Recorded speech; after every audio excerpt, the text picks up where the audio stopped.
Hey guys, my name is Lembit and today we're doing a quick update on my previous video regarding the lowering a curb by using a feature line. But today, instead of the feature line, we are going to use a corridor transition. So let's get started.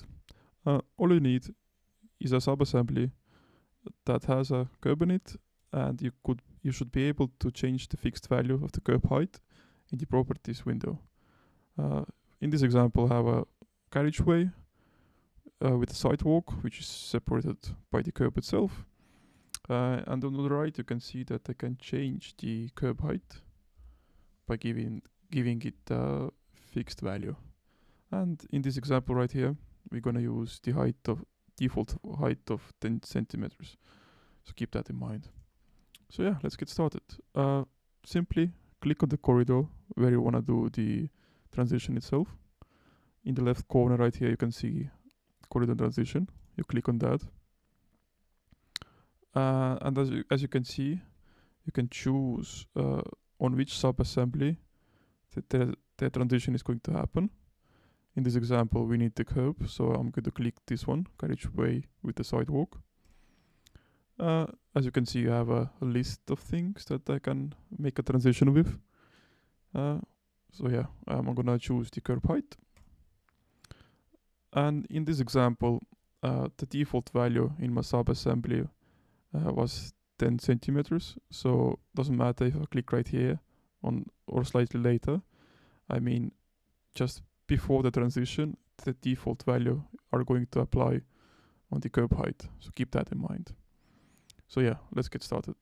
Just simply I click right here and it asks me which height should I need right here. And just by default, I'm gonna click 10 centimeters.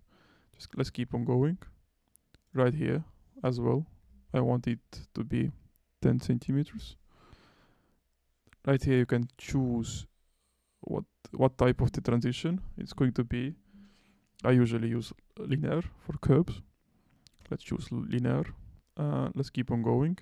Right here, we had 10 centimeters and just 2 meters in length. I want to have the curb height of 2 centimeters. So just click on here. I will type 2 centimeters. I'm going to choose linear as well. Let's keep on going. Right here is going to be 2 as well. And right here, 2 meters after that, it's going to be 10 centimeters again. Yep, and that's it. You can click enter.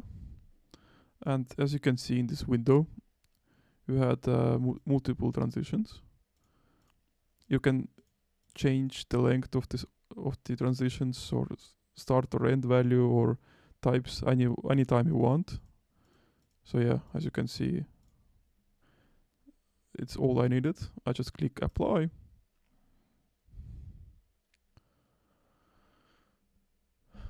And just by the height of the sidewalk, you can see that the transition happened.